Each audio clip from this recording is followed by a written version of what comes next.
in 2015-16, we had this emergence of what was later called millennial socialism, this rebirth of socialism after about a quarter of a century, where we thought, where it was a widely held view that socialism was basically now a fringe idea. It had been defeated, it had failed in practice, and it was over with the fall of the Berlin Wall, and it had receded into maybe the more niche, obscure corners of academia. But in 2015-16, it made a massive comeback. This is Viewpoints. I'm Sean Rasmussen. Viewpoints aims to have long-form conversations with experts from across the political spectrum, trying to provide context and insight into the issues of the day. Whenever possible, we also try to put it in the Canadian context.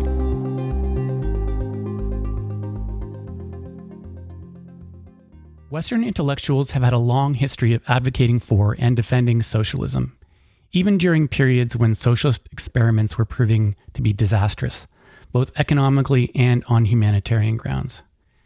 Each generation of thinkers that are drawn to socialism are optimistic that previous failures were because it wasn't real socialism, and they believe that this time around it'll be different. My guest today investigates this phenomenon in a book called Socialism, the Failed Idea That Never Dies. Dr. Kristian Niemietz is head of political economy at the London-based Institute of Economic Affairs, a research fellow at the Zurich-based Liberal Institute, and a senior fellow at the Berlin-based Institute for Free Enterprise. He lives in London, England. Kristian, welcome to Viewpoints. Hello, thanks for the invitation. Let's begin with your background. What drew you to economics and policy work, and why did socialism become a topic that you wanted to write about? Right. So I was initially as a bit of a socialist myself, you could say, as a teenager, but a fairly clueless socialist. So this was only skin deep. I was mostly drawn to the rebellious image of socialism. It's not that I understood Marxist-Leninist theory well, but then that is again true of a lot of the millennial socialists today, that it is in part a hipster phenomenon. People are drawn to the social image, the vibe of it, and it isn't necessarily always based on theory. So that was definitely my experience. And then at some point, age 17, 18, I started to realize, actually, the market economy is maybe not as terrible as it sounds. I started reading a bit about in basic terms, just how market economies work, how the process of market competition works, the idea that in a market economy, you can produce goods and services for other people that even if you are not a good person yourself, even if you are not altruistic, you can still do that for your own benefit, and you will have to behave as if you were altruistic, as if you cared about other people's well-being, because you're going to have competitors and nobody has to buy from you. And the kind of things that I would now consider very basic economics, but which was new to me at the time.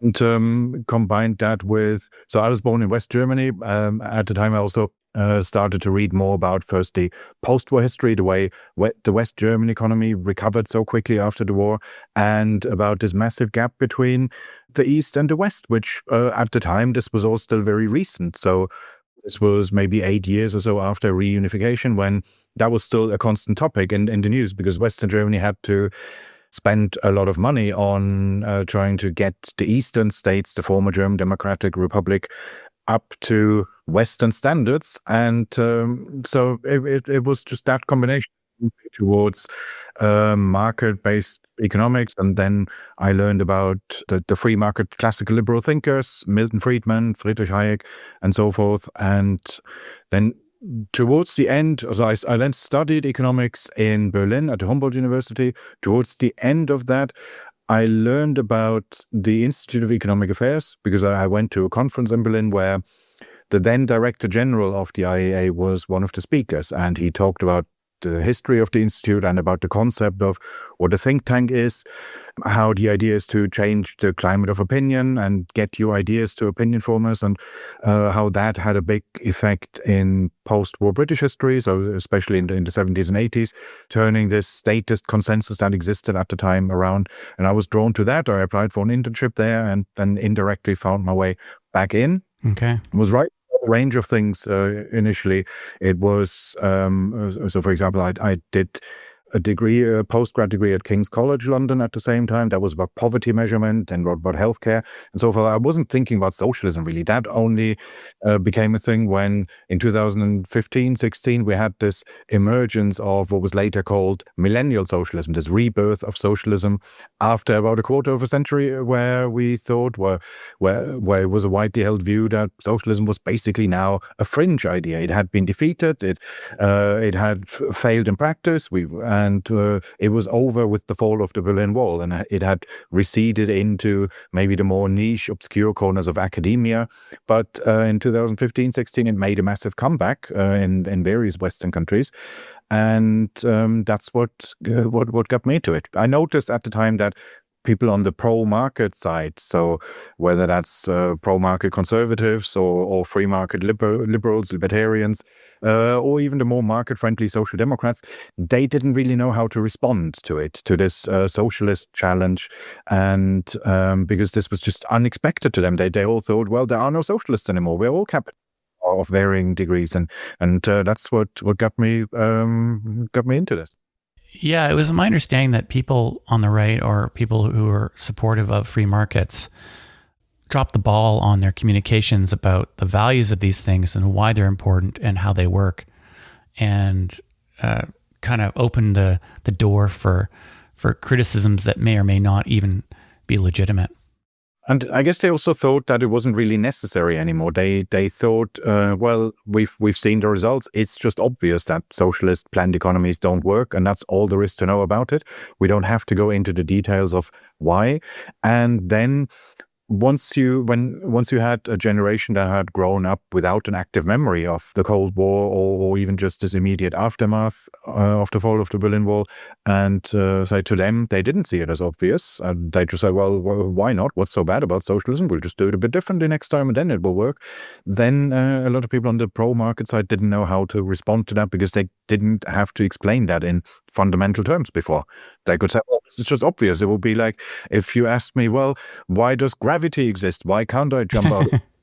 And then you would think, well, wait, why do I have to explain this to you? Isn't this obvious? And about 10 years ago, to a lot of people, it's not obvious at all. Yeah, apparently. And it has to kind of go through a process. Like I find myself now too, I've been reading Hayek and Friedman and all these people, and I'm really excited about it. I feel like I never gave it its due attention before either. Or even for that matter, the amazing achievement of liberalism in the West. You sort of took it for granted. And, yes.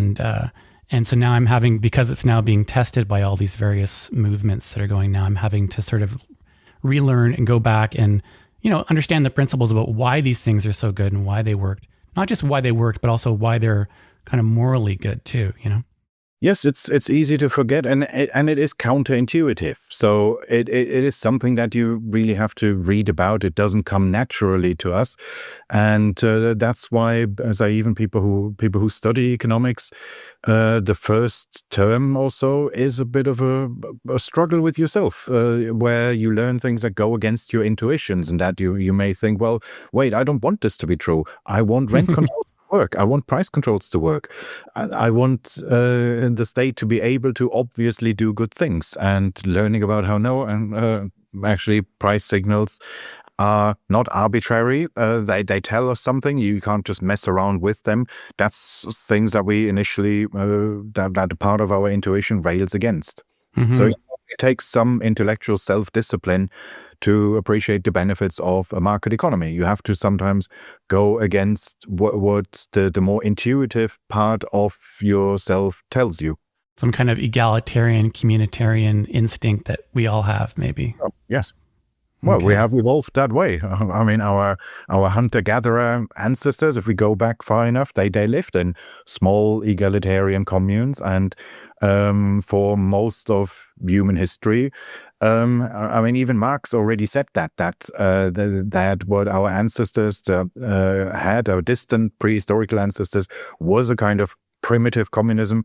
And he said, all I'm trying to do is, why don't we recreate that, but on a higher level of technological industrial development? And yes, I guess at first that sounds intuitively appealing. So first of all, your book the book title makes a bold claim.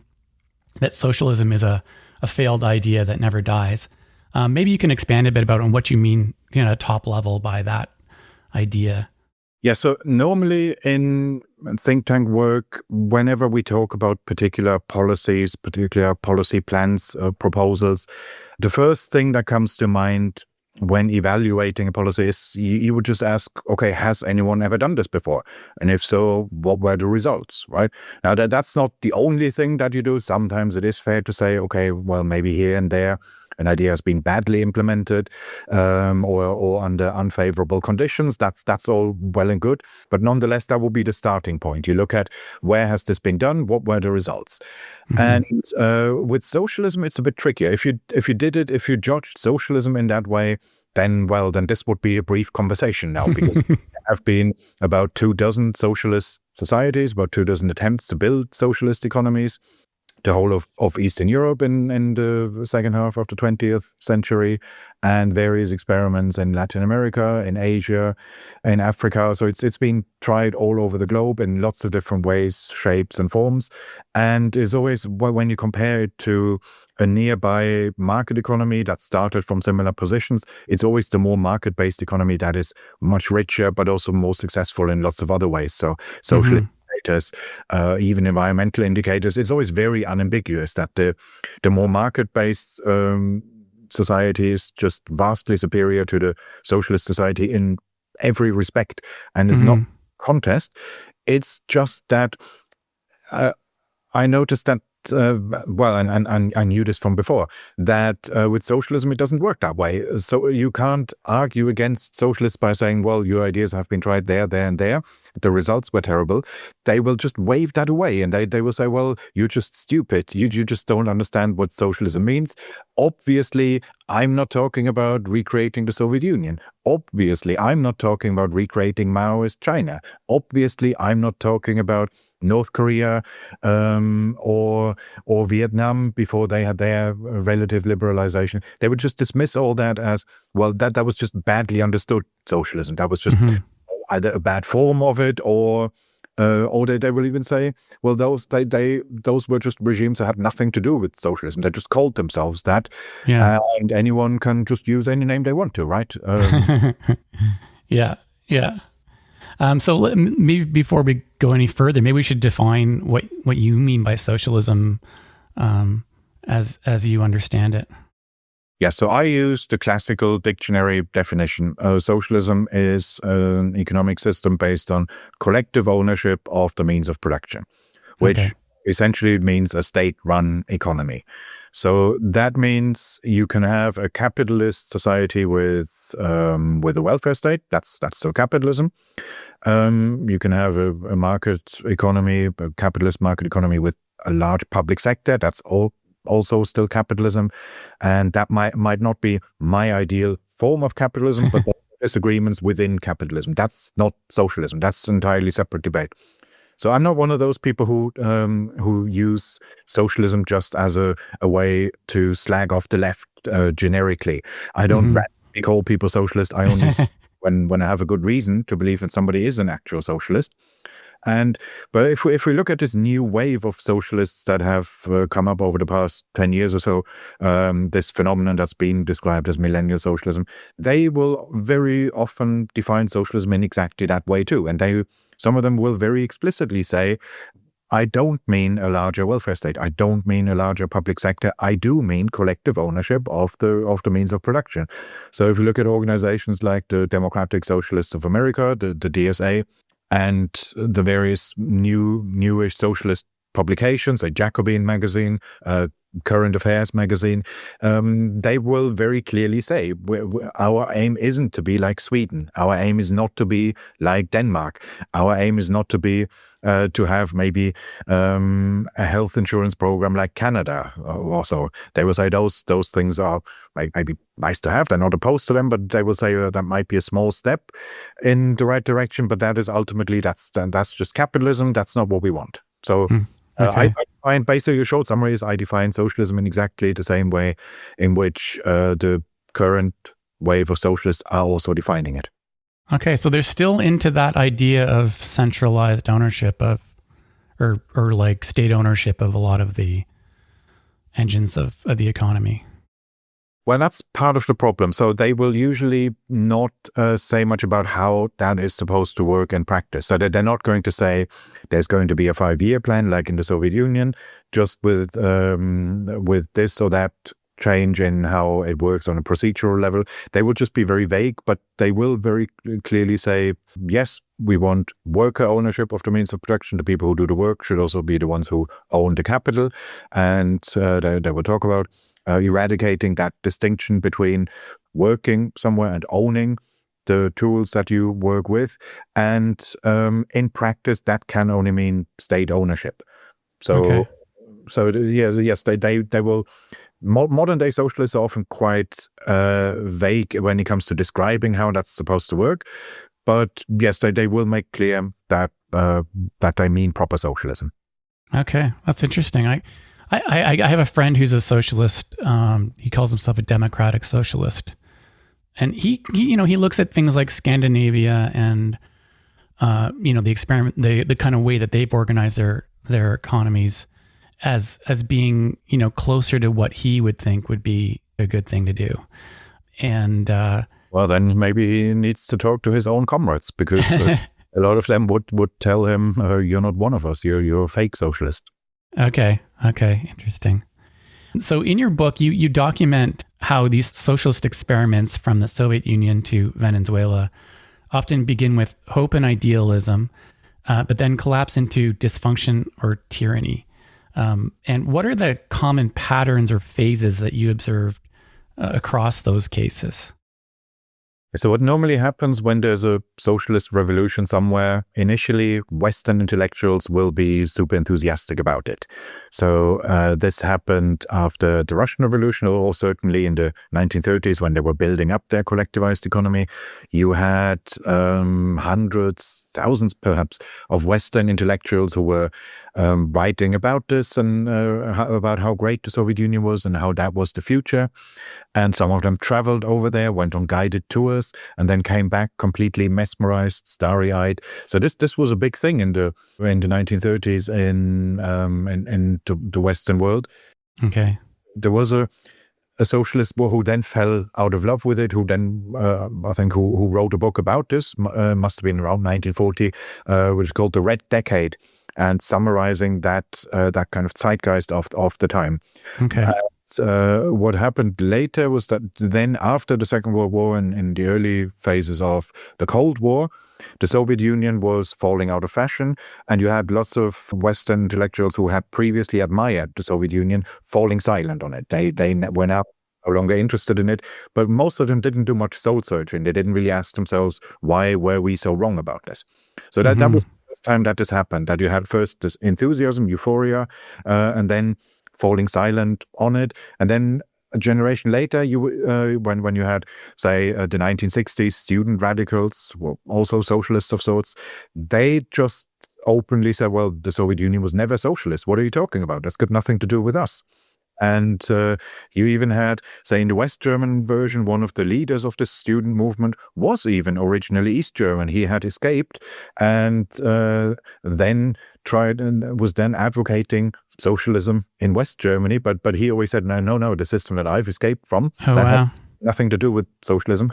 So by then, they had completely, the Western socialists had completely disowned the Soviet Union and the whole Eastern Bloc. What they were doing then is they said, well, no, the future is Maoist China. That's real socialism. That's the real deal. They are doing it differently because China was, at the time, they had fallen out with the Soviet Union. They were even enemies. You had that rivalry, which I think at one point even almost led to a war between the the People's Republic of China and the Soviet Union. And the Western intellectuals used that as a way of saying, well, look, this is a completely different experiment. Now it's going to work. This is the real thing. Similarly with Vietnam, the Vietnamese, or initially just northern Vietnam, the socialists north of Vietnam, that had lots of Western admirers. And Cuba, of course. So this was just after the Cuban Revolution. So those were the models that Western socialists in the 60s and early 70s were admiring.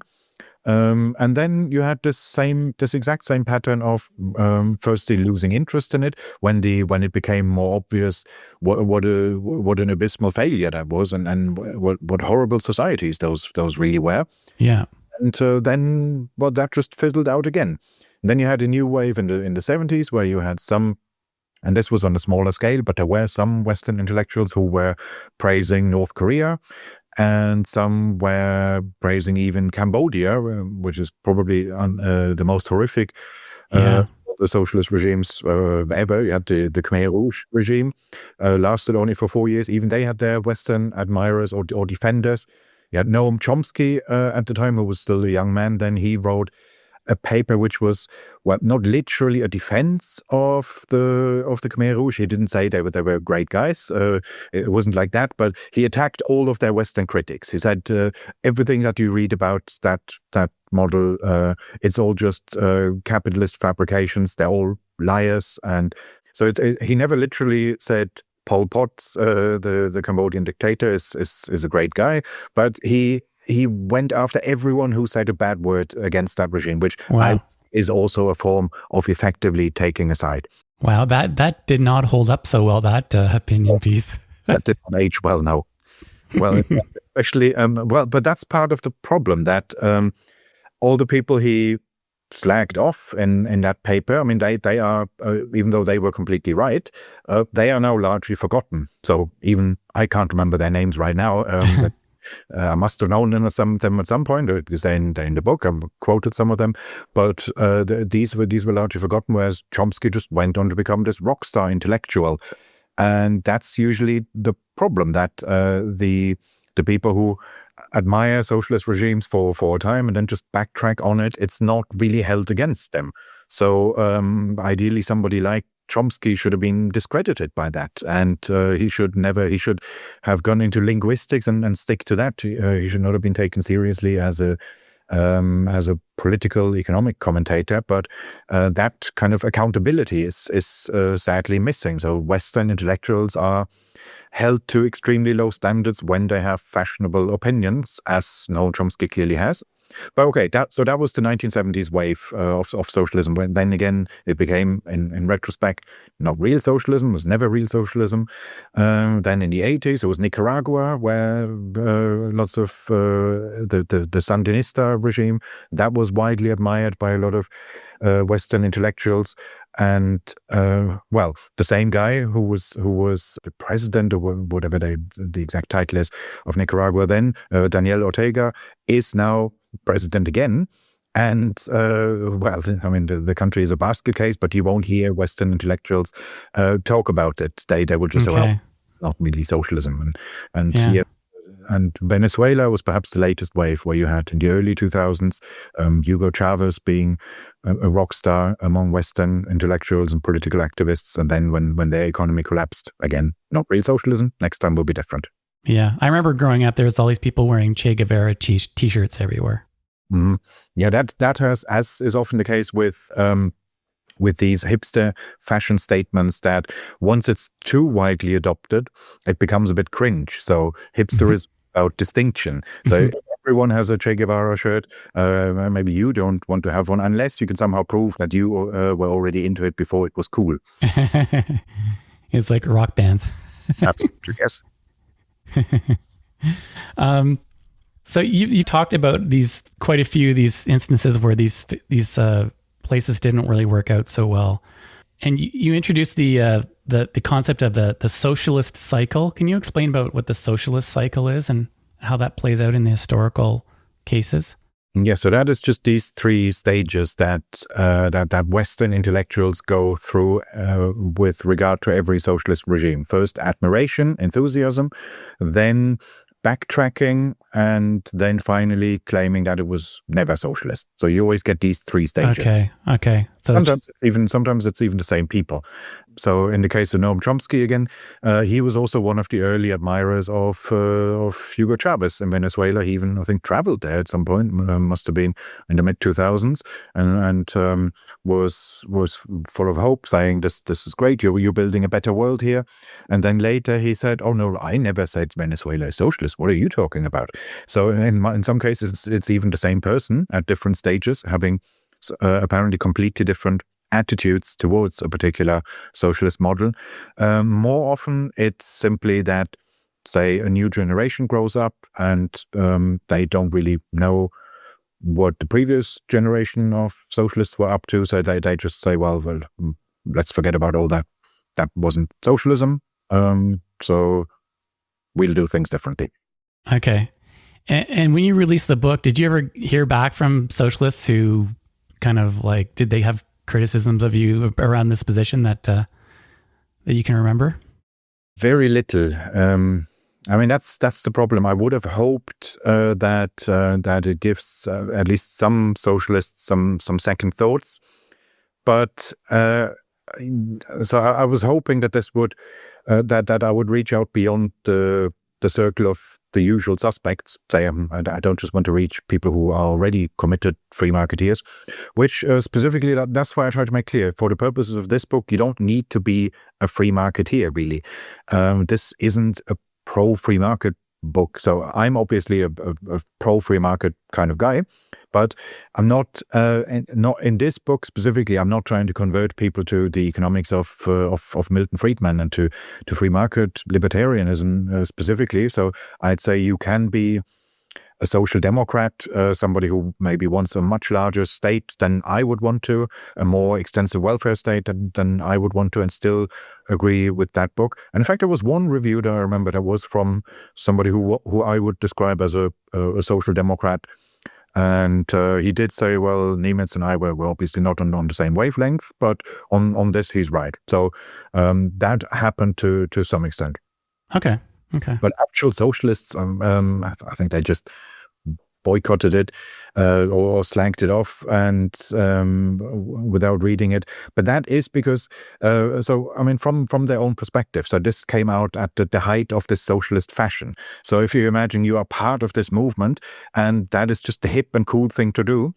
Now, if you read a book that tells you are totally wrong about this, well, it's... The problem then becomes, it's not just, so if you accept these ideas or even a large part of it, you wouldn't just have to accept that you are wrong about something, and that's difficult enough. You would also have to basically fall out with a movement and with a vibe and with something that is part of your identity and part of your social image. Mm-hmm. And now imagine turning up at imagine you're part of some organization where people talk about socialism. So, there were various conferences, and some of them are still happening here. It's socialism isn't just an abstract set of ideas; it is also a social movement where people come together and form communities around this. And imagine turning up to a meeting like that and saying, "Well, I've read this book, and I'm no longer sure whether I'm really a socialist." Well, I mean, tough luck with that. You're going to get cancelled immediately. At the very least, you will lose a lot of reputation. Mm-hmm. If you're answering socialists about who say that wasn't real socialism, the response is, okay, well, there's obviously the track record, but is there something also fundamentally too about just the nature of human relationships and societies that make these types of top-down solutions untenable? Yes, that definitely is. And that is why the failures of socialism were predicted by their critics. And this long before they had failed so many times. In fact, long before they had really failed anywhere. So that there was, for example, there was in the 1920s and 30s already, there was what was called the socialist calculation debate.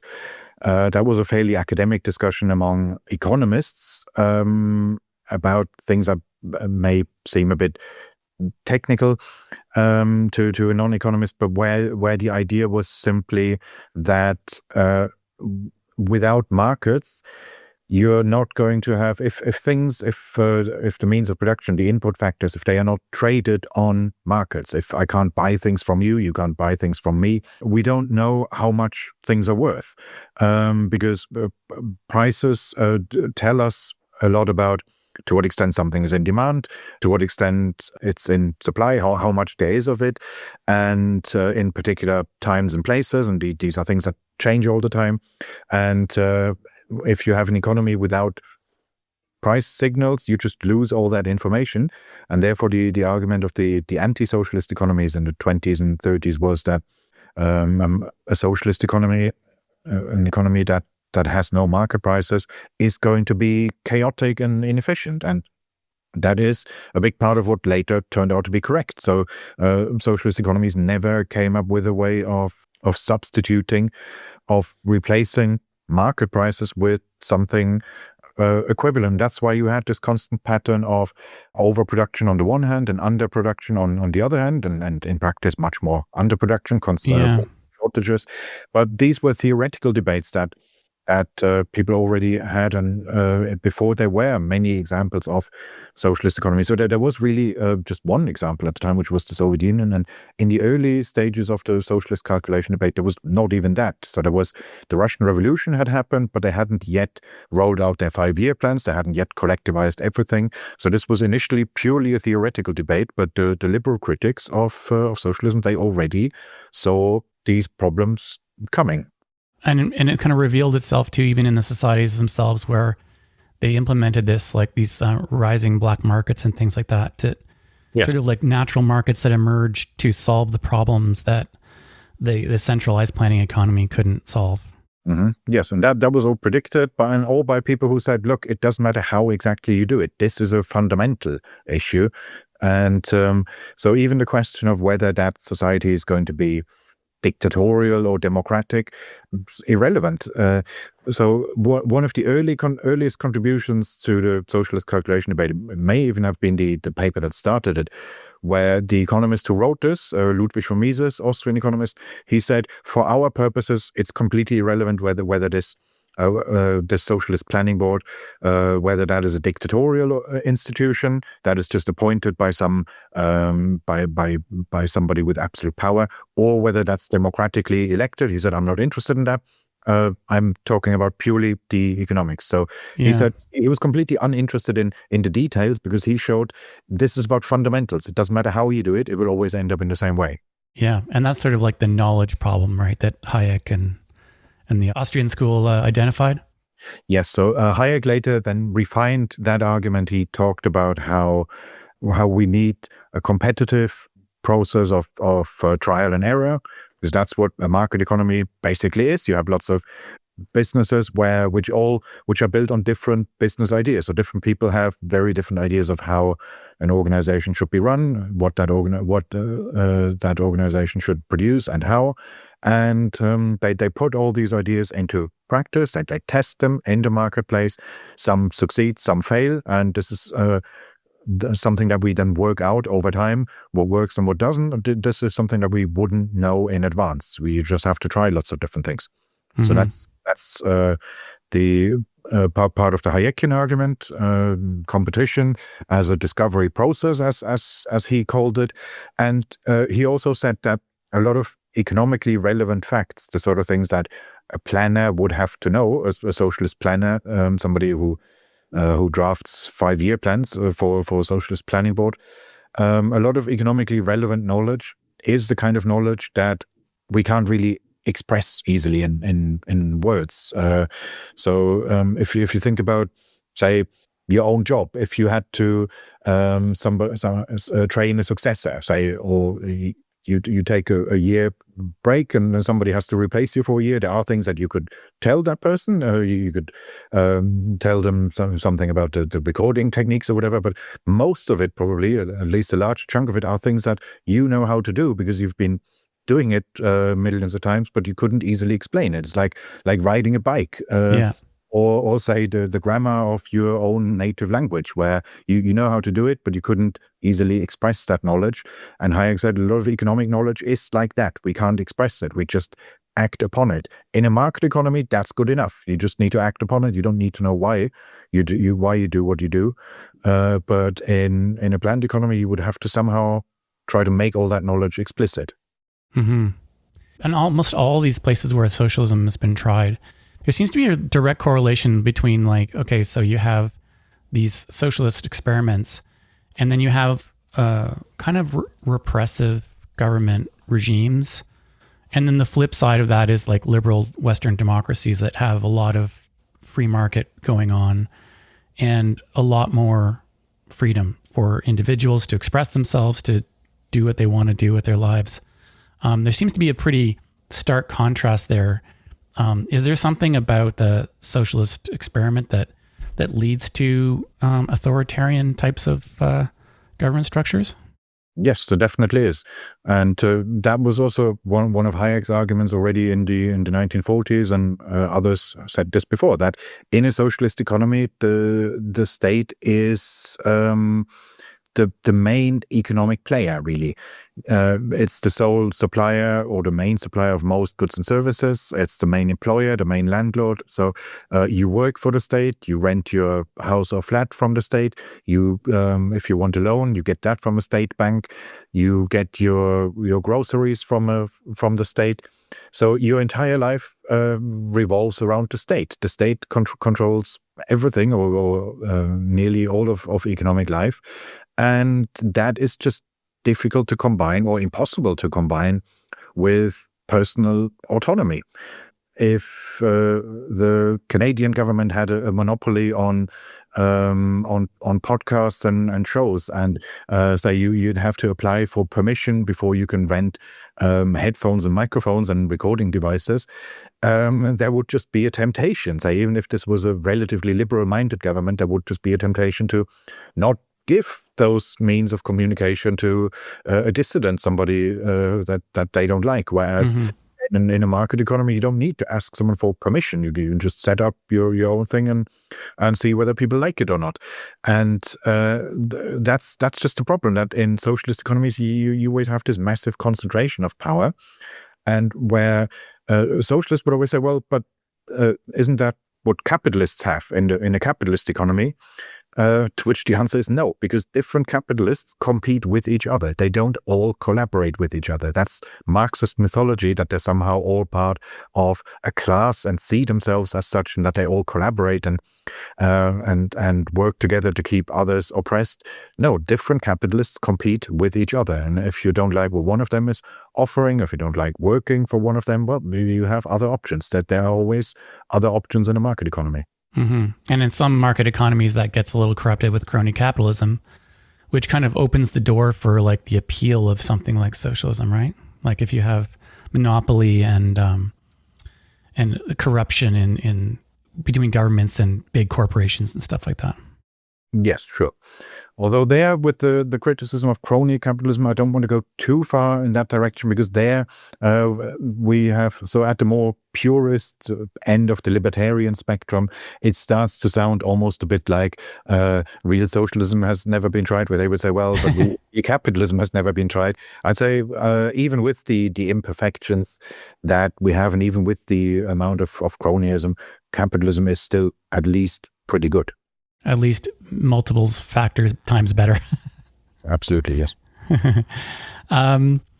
Is there something about a tension between, I'm really big into individual freedom and liberty and stuff like that. I'm kind of a classical liberal, I guess. And so I'm always concerned about governments that want to kind of go down a collectivist route. So, a lot of the identitarian politics right now is let's sort of, address group differences and squish down individual rights based on somehow these inequalities that are happening between different identities, for example. But I guess you could use the class thing too.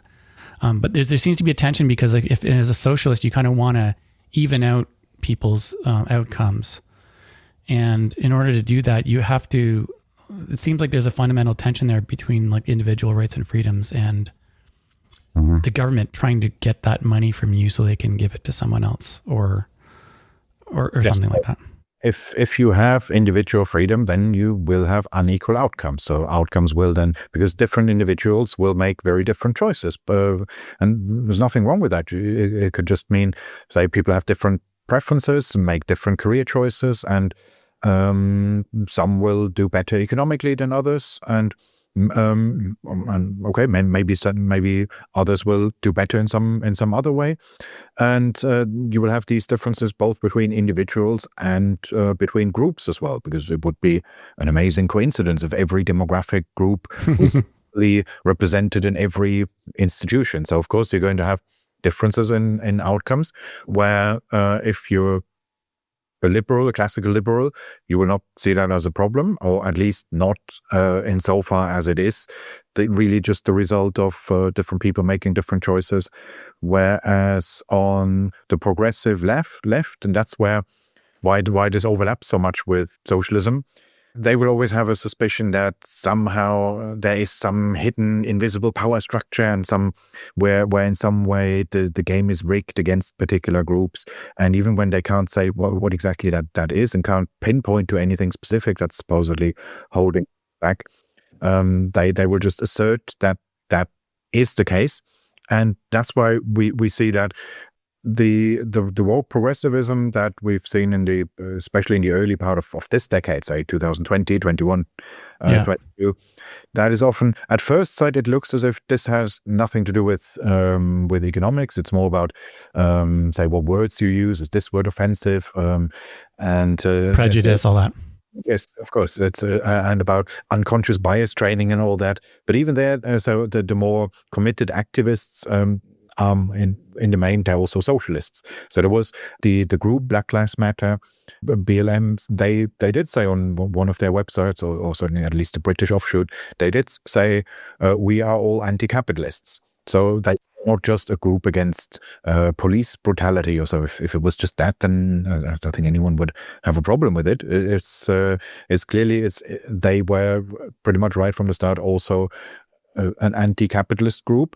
And in practice, woke progressivism and socialism just overlap massively. And that's why you can find books like, there was one from a New York University professor, I think, it was called What is Anti-Racism? And the subtitle then says, and why it means anti-capitalism. So we're already giving the answer. So merger, that's what happens nowadays, that all the fashionable ideologies always go hand in hand. It's not possible to say, well, I believe in this one fashionable ideology, but there and in a different area, I'm on the unfashionable side. No, they always have to come as a package deal. I know. I really wanted to talk to you about this because the emergence of and popularity of DEI in Canada, like Canada's pretty into DEI at the moment. Mm-hmm. And there's not a lot of pushback yet from the people yet. When I look at the sort of the E in DEI, the equity part, that seems to be socialism as far as I can tell. What's your take on that? Well, it doesn't need to be full on socialism, but it would just be, it's just not really compatible with a free society in which people can make different choices, and that will lead to different outcomes. So there was, long before this became such a big deal, one of my colleagues wrote a book on this, specifically on the gender pay gap, where he said, yes, okay, it's true on average that men earn more than women, but he then looked at various other factors that could explain that, so confounding factors other than the fashionable explanation that this must be because of sexism and that we live in a patriarchal society. And he started with something quite simple, which was simply surveys among students where they were asked, well, what are you looking for in your future job? And on average, men were much more likely to respond pay. They cared about making money. And women were more likely to say they care about whether it is a meaningful job, a fulfilling job, so non-financial benefits. And I'm not saying there's wrong with anything wrong with either of those choices, but if people will act upon them, then you will see some differences in aggregate outcomes. It could then well be that there will be a gender gap in the opposite direction. If you ask about job satisfaction, maybe that If women are on average again more likely to prioritize other factors, that they see a job as meaningful and fulfilling, they'll probably be on average happier, and whereas men will on average earn more. But it's just that to the extent where men and women have the same preferences, they also achieve the same outcome. So one for that, the gap disappears. But when people have different preferences, make different choices on the basis of that, you're not going to get equality. I guess the critics of capitalism, or the critics of Western civilization, generally speaking, are constantly using these Marxist, neo-Marxist tools to sort of poke at these differences in outcomes, and to explain them by nefarious reasons.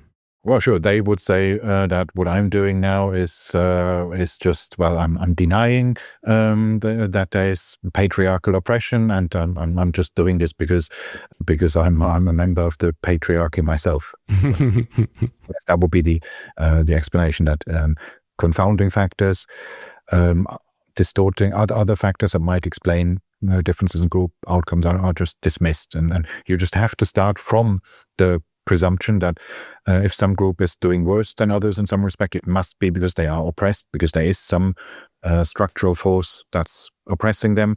Whereas for me as a liberal, I wouldn't immediately rule out that possibility. It's just that I'd say, well, I'm not going to assume that unless I have strong evidence for correction.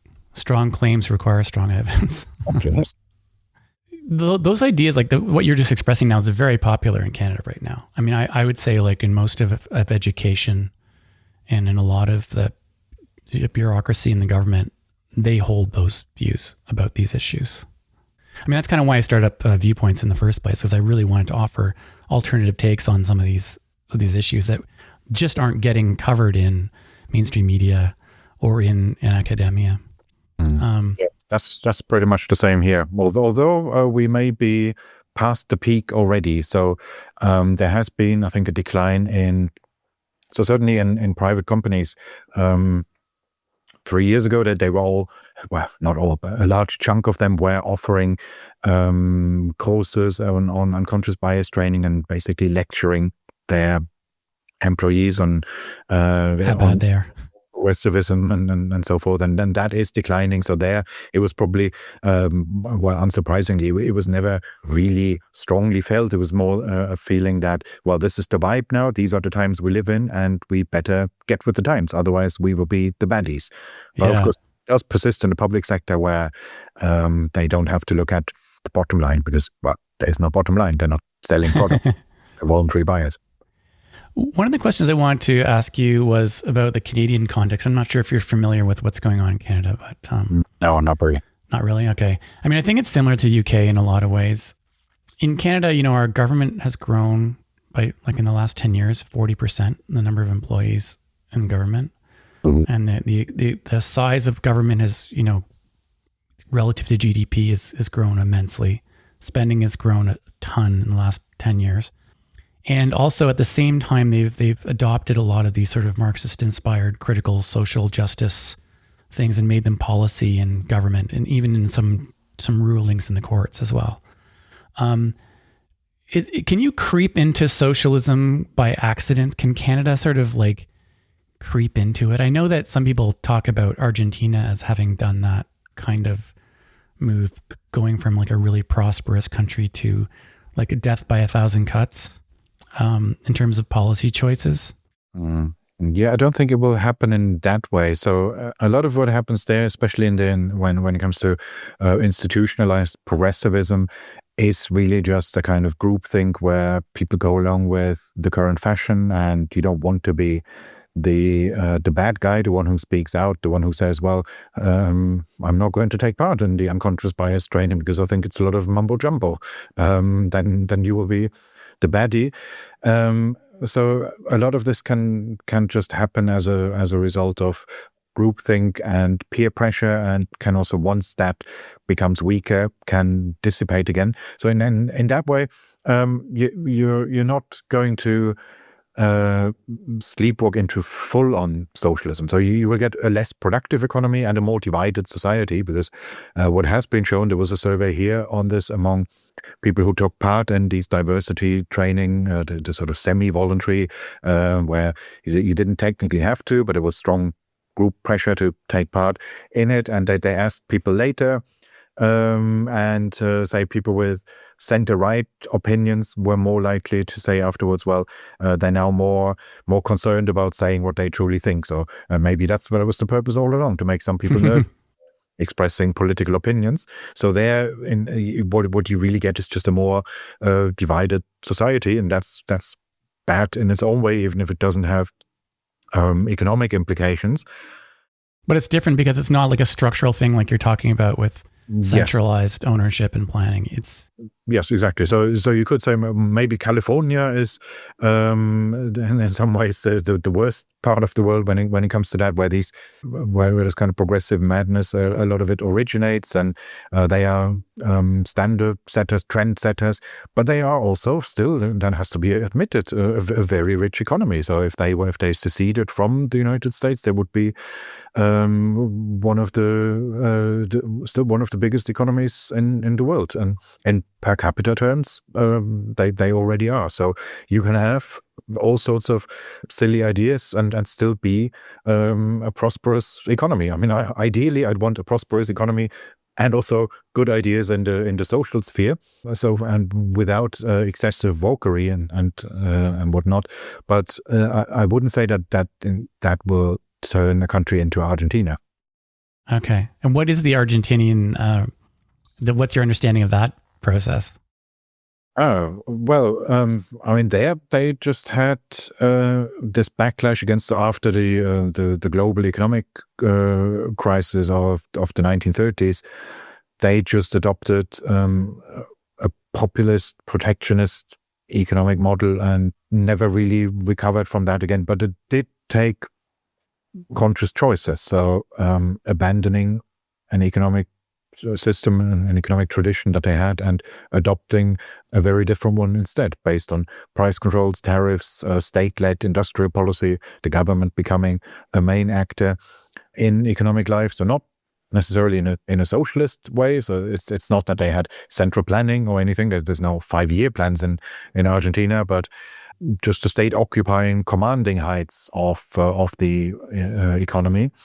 And yes, that led to several generations of near economic stagnation, in relative decline, from being one of the richest countries in the world to, basically just a middle income economy now. Like when you hear Javier Milei talk about it, he's always like socialism. He's really he describes this the Argentinian experiment with those policies as kind of socialism. Yeah, I'd say Javier Milei is great. Of course, I wish him luck, and he's great at explaining economic concepts in a way I've never heard this before from a politician. So great. If that's what he does, if he describes Argentina as socialist, there I wouldn't quite go along with it. So I'm sure that they have socialist tendencies, socialist leanings. But there was still, say, a difference between that and Venezuela. Although they for a while they had, his indirect predecessor, Cristina Kirchner, was also implementing price controls in a variety of sectors, and there it did start to look quite Venezuela-like. So maybe that was the period it was talking about. Okay. There's a news item that happened just yesterday, which was the New York Democratic mayoral candidate. I don't know if you've heard about this. Mm-hmm. Is a self-proclaimed socialist. Yes. And I guess there's a few other ones too. Can you think of any sort of notable public socialists like that? I guess there's AOC, mm-hmm. Bernie Sanders. Yes, so Bernie Sanders hasn't gone away. I mean, okay, compared to 5 years ago, at least now we know he's not going to be president. But he is still around as a public figure, and so I guess that's what's changed since the time that the book came out. So there you still had active political electoral projects of, say, the idea at the time was here in Britain to make Jeremy Corbyn prime minister, and he was a full-on socialist, and it looked quite realistic for a while. And okay, now he is still around. He's still a big figure on social media and has his cult following. But okay, he's not going to be prime minister. Whereas when it comes to a place like New York, well, I'd say I don't know how much power the mayor of New York really has. But either way, and how their political system operates, I'm guessing he will be constrained if he becomes mayor. At least seems realistic from what I've read. Assuming that he becomes mayor, he would still be constrained by other factions within his party. So the Democratic Party generally is not a socialist party. It's just they have this socialist wing, which he represents, and he and AOC and Bernie Sanders and others. So there's that. I mean, New York, even though it's a big city, nonetheless is a city. He's not going to be able to turn New York into a socialist people's republic. He's not going to have that power. Yeah. But nonetheless, what it will mean is, firstly, he will have a much bigger platform and will be able to give socialist ideas a push. And there is already a youth movement around him. So this gives socialists much greater visibility and confidence. And they have this feeling now that we're back and we're getting somewhere.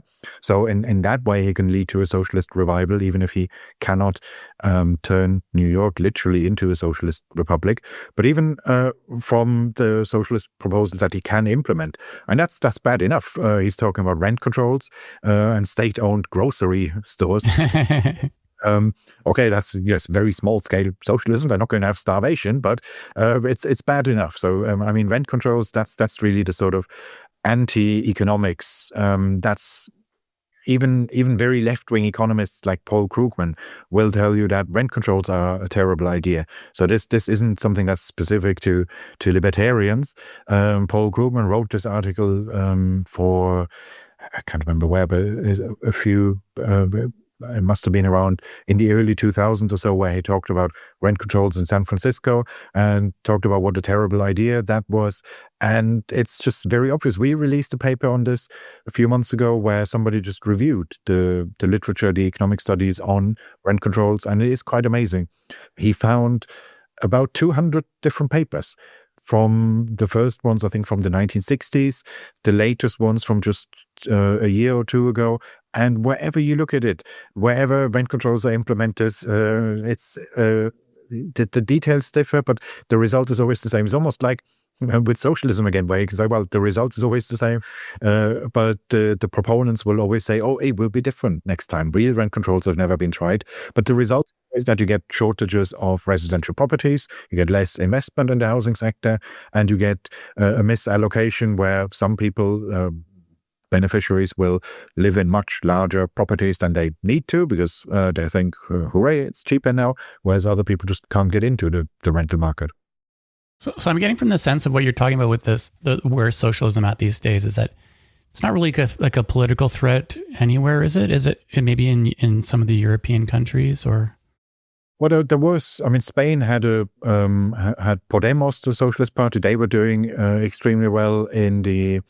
They came from nowhere, and suddenly, about 10 years ago, suddenly they were a major party. And the same in Greece. So in their case, this was clearly a response to the Eurozone crisis, so fairly specific conditions. Mm-hmm. But nonetheless, then Syriza became a major political party, and they, both in Spain and in Greece, they became part of the government. But it ultimately didn't go very far. So you then had, they just had what always happens, that their supporters said, well, you're not real socialists, you're traitors, and lost confidence in the project. And also to the extent that socialism is just a form of hipsterism. So I think that's 80% of it at least. Hipsters are just novelty seekers, that they don't stick to a project for very long. So after a while, once you have a socialist once you have socialist participation in a government, they will just move on to the next exciting thing, and they will just lose interest in the last one. So yes, I'm not saying that the Western world is going to go full on Marxist, Leninist tomorrow or next year. That's not so much the threat. It's just when you have these people, even if they cannot impose their economic plan in full, it's still bad enough that places like Spain and Greece, what they actually need is free market reforms. Spain has this problem with mass unemployment, which they've had for ages and made worse by the Eurozone crisis. What they need is massive liberalization in some sectors. And you're not going to have that when you have socialists who are so culturally dominant that they crowd out sensible proposals. And that's what happens in places like that, even if they can't create a socialist people's republic. So they're not going to have gulags and starvation, but it still means they're not sorting out the problems that they have. So even in countries that, so there's maybe not a risk of full takeover, but there's, by having like an elite class of people in there who are sympathetic to these ideas, it kind of creates friction in the market and sort of decreases prosperity. And yes, definitely. So I mean, we see this here, that you had. So the Labour Party is mostly a party for young voters. That's their electoral base. And young voters here are quite rightly frustrated about things like the housing situation. Housing is unaffordable in Britain. The ratio of house prices to incomes has shot up massively. And that's because we're not building anything. Same in Canada, yeah. Well, it's the Anglosphere is generally quite bad on those measures on housing supply. Every time somebody wants to build something, you have NIMBY boomers protesting against it, and they hijack the political process. Ideally, what should have happened, either Labour or some other organization that appeals to young people should have built up a counterweight to NIMBYism, which is now on a very small scale happening with what's called YIMBYism, the Yes in My Backyard movement, basically a pro-development movement. And I'm glad that's happening, but it's too little too late. We could have had this 10 years ago, but instead the young people here spent 5 years singing "Oh Jeremy Corbyn." Well, okay, you probably didn't follow this. They had a chant, which is basically just his name, and were chanting this at festivals and so on. And even if they didn't turn the country into North Korea, they didn't create the North Korea of the North Sea, but it did mean more productive solutions were just crowded out. And speaking as someone who was talking about housing supply and issues like that throughout that period and before even, it just meant you wouldn't get a hearing because you have to explain why centralized planning is a bad idea. We have to explain the very basics, the Econ 101, when we're talking about how to address the real issues that the Western world has. I've been struggling with that in Canada, in the Canadian context. I've been trying to, learn more myself about the economic side of things so I can, be knowledgeable voter myself and understand some of the underlying processes. But it does seem that most voters don't really think about these things in any way beyond, I want, free daycare, or I want rent control or something. They see them on a policy by policy basis, but they don't understand the underlying principles and how those create or prevent prosperity. Yes, and I guess in an ideal world, you wouldn't really have to. I mean, not everybody has to have a degree in economics. It's perfectly okay to say, well, this isn't my area. I don't know much about that. That's how I approach most issues. I would just say, well, I don't know enough about it, so therefore I don't have strong opinions on it. But what I'd like to see, and then this was briefly true, I guess, in the 80s and 90s, that you had among opinion formers, you had enough people who had a good enough grasp of how market economies work, and they were able to therefore steer the conversation in a productive direction, where they would have been able to say, well, no, rent controls, they clearly don't work. They create shortages, and then you don't need to know all the details about this. It's not necessary to read all the 200 studies on this, but you can get the gist of it, and you will hear these arguments if there are enough opinion formers who give you that in a distilled, who give you the distilled version of it, which is 200 studies, been tried all around the world. It's the same result, and that's it, really. Yeah. And that's not complex. You don't need a PhD in economics for that. Yeah, and I think Javier Milei's movement did a pretty good job of communicating to young people about these problems, right?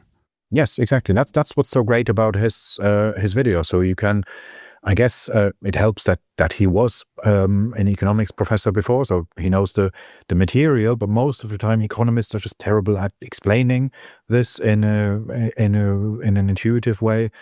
And quite often they just also don't want to do it. So you have economists who say write papers showing that rent controls are terrible, but then they don't enter the national policy debate, really. They publish the paper and then they go home and leave it there. When what they should do is go on social media. And if you have a politician like this New York candidate or a socialist publication like Jacobin, if they make the case for rent controls, why aren't there more economists, say, quote tweeting them saying no, total rubbish, and link to the paper and have a look at it? So there is this does happen sometimes, but it's just I could name maybe five economists who do that. Is there a competence issue? Like, if we look at the people who are running, like, kind of the managerial elite in Western countries, who are running the show in terms of the bureaucrats, and that to some extent the academics as well, but this whole cadre of people who seem to have very little awareness of economic principles, but who are in charge of these files, these portfolios. Do you see a problem with that? Or am I being too, I don't know, populist?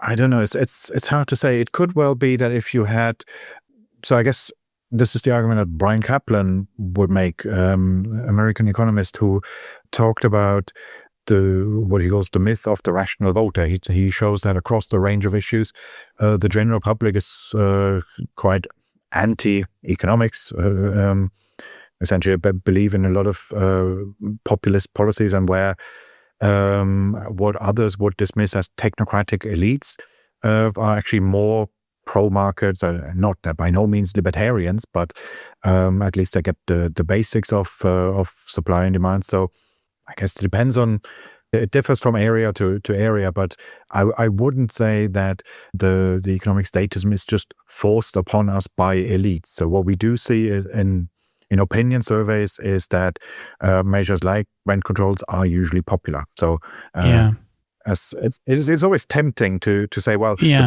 the political elite, it's the bureaucratic elite, but we the people, we're so great. Well, sometimes we have to admit that quite often terrible policies are quite popular. I can only speak from the Canadian context, but in the Canadian context, I'd say since the early 70s, education, like the people who are employed in education, K-12 education, like the kids education, and even in universities now, if you look at the political makeup of people in those institutions, it's maybe 95% left-leaning, and maybe even more than that. I don't know. There's no political viewpoint diversity in those institutions anymore. Yes. So in that respect, is it the education system that's failing us? Yes. So that left-wing dominance, that clearly exists. I've seen surveys on this too, where you just look at, you go by self-identification. You ask academics, where do you see yourself on the political spectrum? And you see a fairly clear pattern that, say, in the 1960s, it was already left-leaning, but still it was maybe 2-1 or 3-1 or so among those who had an opinion. You had one right winger for every 3 left wingers or so. So the sort of, okay, that I could live with. I don't necessarily need to be in the majority all the time, but being at least not being the only one would be quite nice.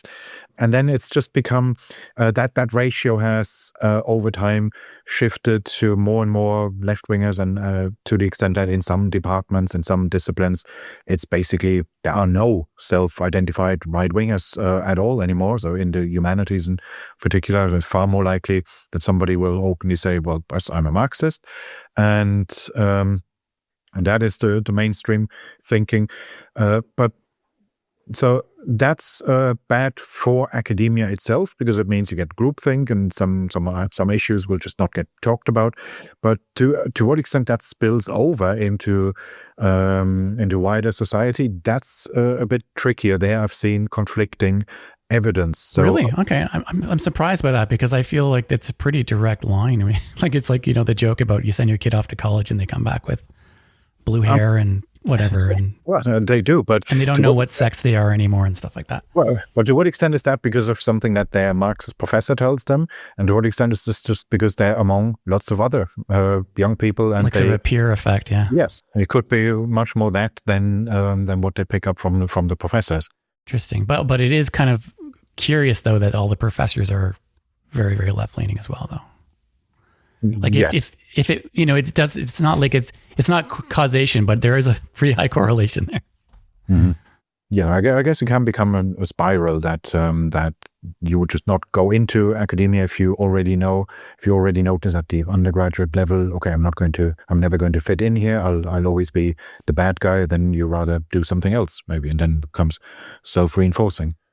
If people want to find out more about you and your work and the work of your organization, where can they go?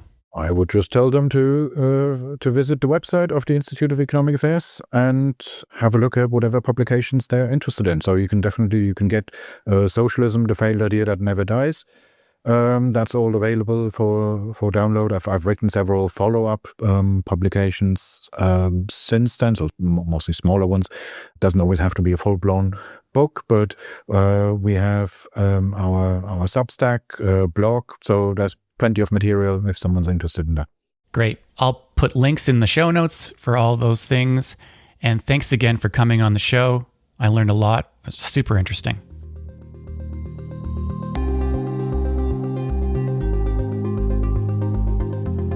That's it for this episode of Viewpoints. Thanks for listening. If you like viewpoint diversity and you want to hear more like this, don't forget to subscribe, rate, and review the show wherever you get your podcasts. To find out more, visit viewpointspodcast.ca. And if you have ideas for topics or guests, we'd love to hear from you. You can connect using the contact form on the website, or you can send me an email directly at sean@viewpointspodcast.ca.